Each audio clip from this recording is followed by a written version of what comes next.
Bueno, estamos en directo. Hola a todo el mundo. Hello everybody.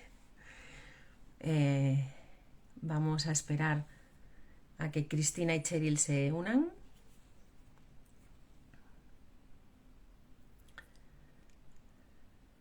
Dice que Cheryl se ha unido. Vamos a ver si nos aparece. A ver.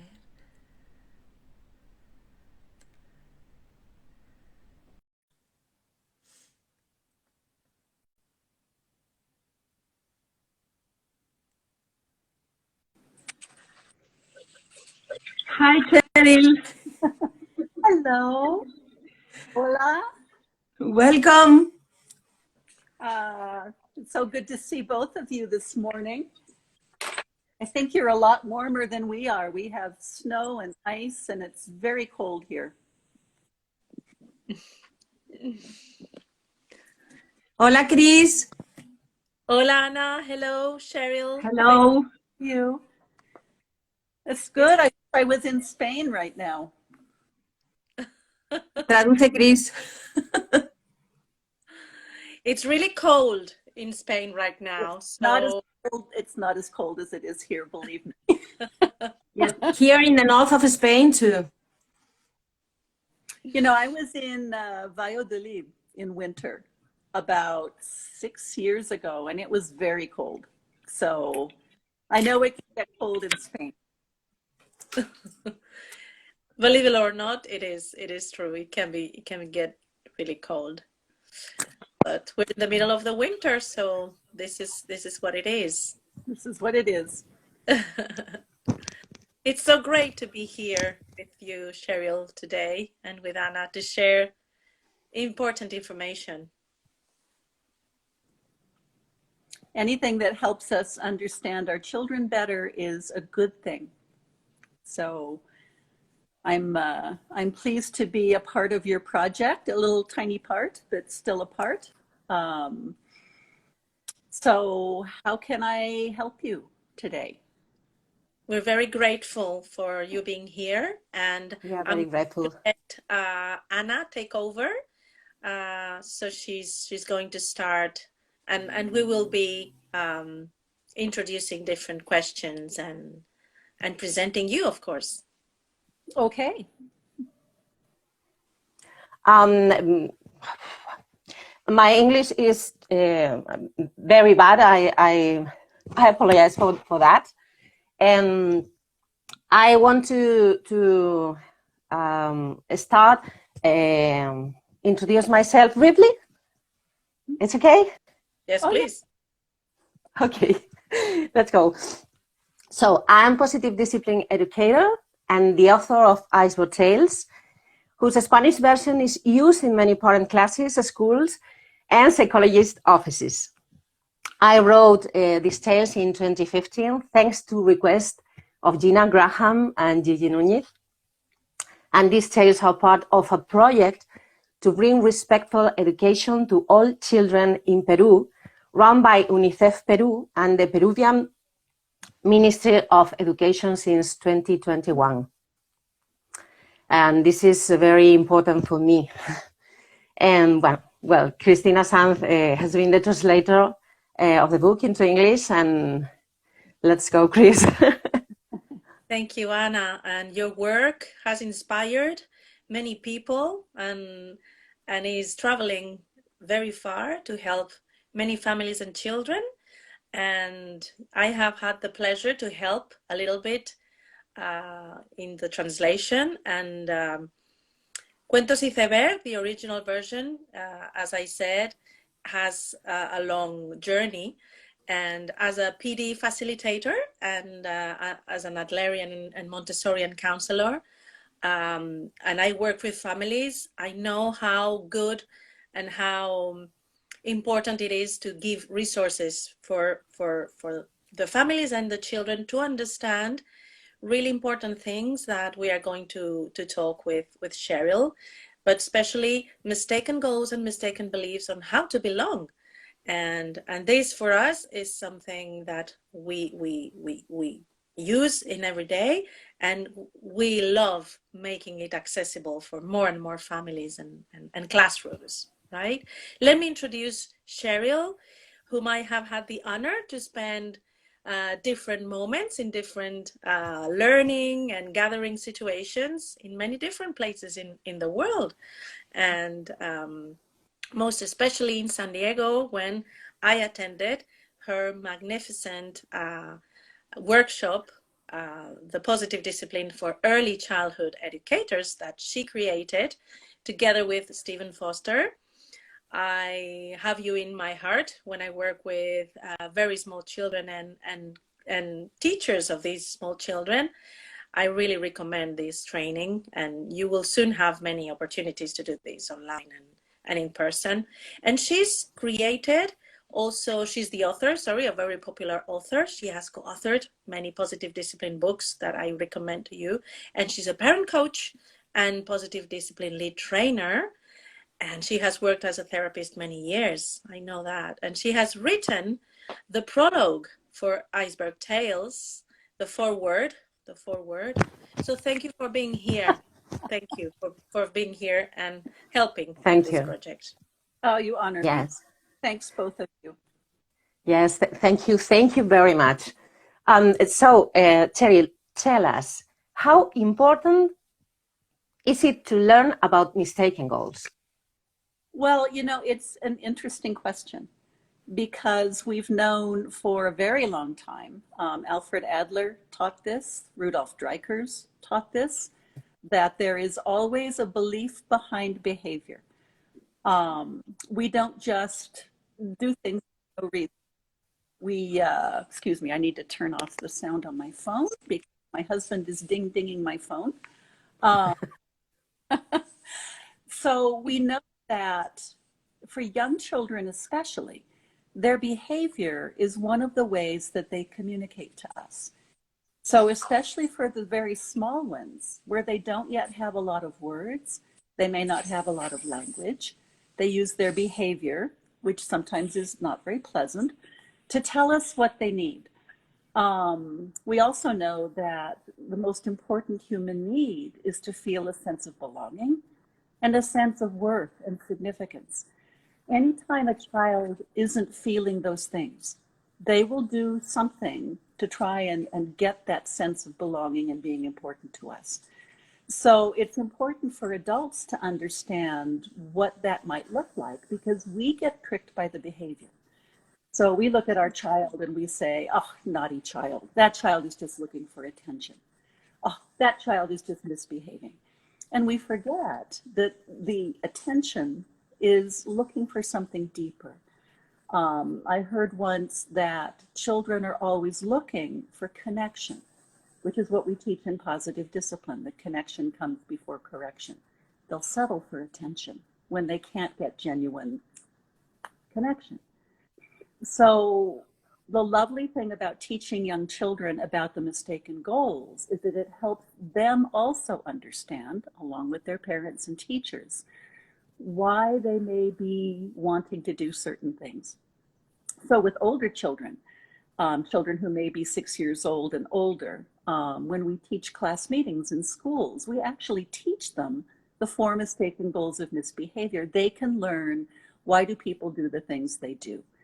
With very young children, it's not so important that they know that there are 4 goals and that they know the names of all of them. What matters is that there's a reason why people do what they do. And the thing that's so lovely about these stories is that we really try to encourage adults to spend more time reading to children. We know it's one of the most important things you can do to get a child ready to succeed in school, is to sit down and read out loud with them. So when we have a lovely book like this with these charming stories in it, we're not only building connection with our own children or with the students in our classroom, we can also at the same time teach them some clues about why sometimes they feel like doing the things that they do. So there's actually 2 wonderful benefits to your book, Anna, which is that it invites people to read out loud with children and to share stories with children. And while sharing those stories, then children and adults can begin to learn why we do the things we do, because it isn't just children who do the 4 goals of misbehavior. It's also adults. We also do these things. So we can all learn together. I think the names are not as important as simply understanding there's always a belief behind our behavior. And when we understand what that is, we can meet the real need instead of just focusing on misbehavior. Does that make sense? Is that helpful? Absolutely. Yes. It is about self-awareness, isn't it? And learning about how we interact with each other. And is something, knowing why people do what they do is a part of knowing ourselves and knowing how we interact, and not to take it personally, and to build more empathy and build more understanding, which is so needed nowadays, isn't it? Absolutely. The most important thing, especially in early childhood, and I spend a lot of my professional life working with parents and teachers of children younger than 6. And this is such an important time in their lives, because really the door is wide open to teach them about their emotions, to teach them about their own behavior, to teach them about relationships.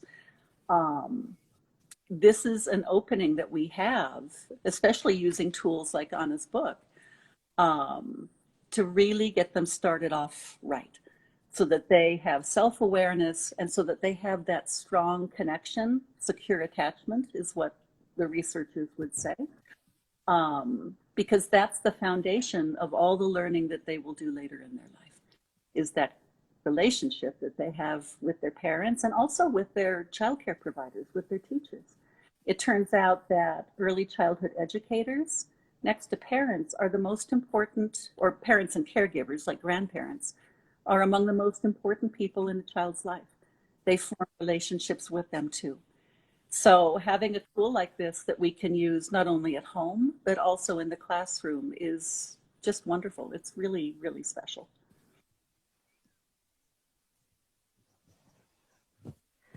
Thanks, Cheryl. Wow, there we go. Absolutely. And Cheryl, now that you know the importance of knowing yourself more about others and about why they do the things they do, these tales help parents and positive discipline educators in classes and workshops. How can they use them and use? Well, we can never learn too much about important information. So the more we find different ways of saying important things, the better. So in fact, I can remember working with people in my counseling office or teaching parenting classes, which I did for many years. And I would think of certain parents and think they didn't understand what we were talking about. Didn't work. And then I would run into them at a restaurant or in the grocery store, maybe 2-3 years later. And they would come up to me and say, "You may not remember me. I was in your class. And at the time I thought, this is really silly." And then later I thought, oh. So the more we hear the same information, especially being able to hear it in different ways, the greater the chance that it really begins to make sense. I know I've been practicing positive discipline for more than 30 years. The mistaken goals can be complicated and confusing to some people. It sounds complicated. There are these 4 goals and you do this and it looks like this and this is what you really want. And people look at charts and hear all these words and they think, I don't understand this at all. But when they sit down and read a story to their child about the traffic light or about a child with a problem, and they go, oh, and then it becomes a way that we can communicate. So you might say to a young child, "Are you having a red light day?" And they'll think back to the traffic light in the story and go, "Yeah, I'm having a red light day. I really." I really need some attention. So it gives us more tools to use in building that understanding and that connection with our children. And it helps children understand too. None of us behaves perfectly all the time. We all want to belong. I often ask adults, do you know any adults who always seem to be looking for attention? And they always nod at me, yes. Do you know adults who always feel like they have to be in control? They have to be the one with all the power. Yep, we know people like that too. So again, this is not just for children. So sometimes reading a story, because it doesn't feel like we're being taught or lectured, the door is open and we can let in the information. And again, the most important thing for me always is about building connection and relationship. And when we can sit down with a book open in our laps and share, it's a wonderful moment to connect and learn. Yes. Thanks. Yes. Absolutely. Storytelling and the power of metaphors. And we all, it comes back our very early years and when we were listening to these stories and how they carry the messages that we need to hear. So I agree, it's a medium that is natural to all human beings, especially children, right?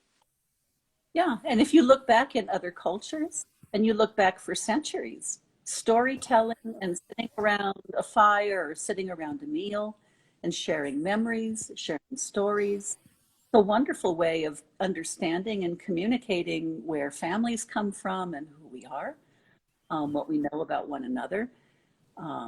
Many of us encourage, I'm now a grandparent, we need to tell our stories not to our own children only, but also to our grandchildren so that they know where we came from. And all children want to hear about the times their parents misbehaved.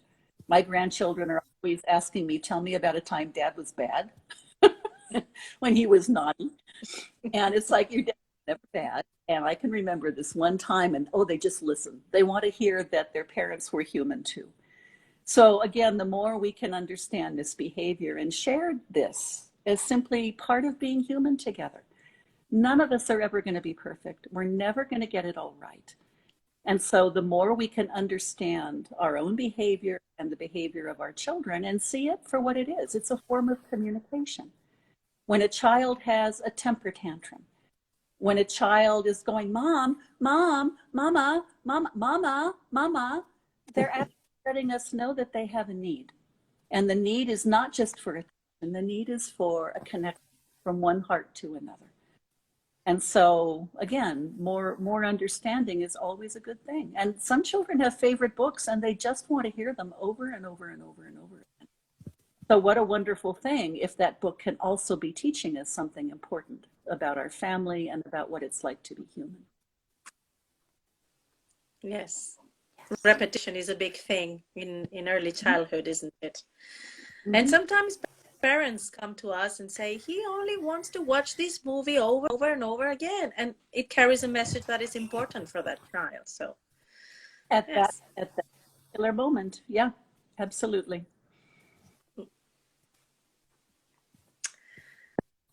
So it's great to talk about important things for families and for children and the way we all want to be human and knowing that we're not perfect and that is not a problem or a novelty, but it's just like Adler said, we're all fellow human beings and we're just trying to make a living and to make sense of ourselves and of the world and this starts the first year's life. So providing an environment that allows for self-awareness and there's room for mistakes and there's room for developing ourselves is wonderful. Anna, I don't know if you want to say something. I'd ask another question to Cheryl. I'm only said thank you, Cheryl. Thank you. Me faltan las palabras en inglés para agradecerte de corazón. Por favor, tradúcele, Chris, porque no creo que pueda decirlo en inglés. Me faltan las palabras para agradecerte de corazón el apoyo, el soporte, el cariño. Comprendo. Yo Lo entiende.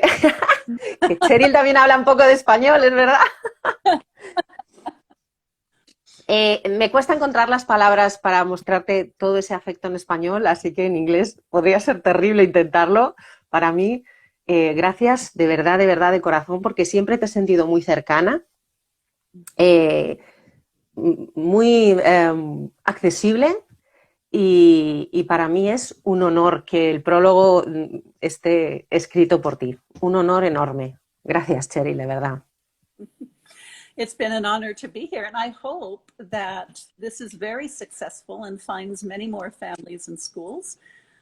This copy, because I no longer have children, is going to a big Montessori school here in Reno. I'm going to donate it to their library so that the teachers can use it with the children here. So it just continues to grow and spread as we hope all good things do. So Chris, thank you for your work on translating this book and making it available to people, and for inviting me to be here today. It's always wonderful to see both of you. So Thanks. Thank you so much, Cheryl. And I'm sure that this book in the Montessori school is going to be one of the favorites, and children will learn with the traffic light, with Jen the hen and the other characters who have their own name now in English, and that okay, it's the first translation, so we will leave as everything, but it's wonderful to start. But it's have them in English, so a good beginning. So thank you both of you for your work. Thank you to everyone who is listening. I really encourage you to take a look at this book. I think you'll find it's a lovely addition to your library, and I wish you the best. Okay. Thank you, Cheryl. Thank you, Cheryl. Me gustaría terminar diciendo que, bueno, los que nos estáis escuchando, podéis comprar el libro en la versión inglesa en Amazon España, en Amazon Estados Unidos y en Amazon de Reino Unido. La versión española la podéis comprar en la editorial, en cualquier librería la podéis encargar, en librerías online también la tenéis, pero por favor no la compréis en Amazon la versión española porque por alguna razón la están distribuyendo en blanco y negro y no, o sea, no hay forma de arreglar esto de momento por lo menos. Así que bueno, si quieres tú traducirlo, Cris, pues ya está. So you can buy the book in Spanish in many Spanish libraries, bookshops, and also you can buy it in Amazon, but there's been a mistake and it's only white, so it will be soon available in color in Spanish in Amazon, and it can also be bought in Amazon in English, and so it is available there. So we hope it gets to the hands that will read it and share with children in schools. So we're very excited, and this first edition will for sure improve and become better. But as always, mistakes are opportunities to learn, and never start thinking just start with something. Yes. So thank you, Cheryl, for your time, and I hope I can see you and work with you soon again. Mm-hmm. Take care, please. Okay. Love. See you soon. Bye-bye. Love and kisses. Thank you. Thank you.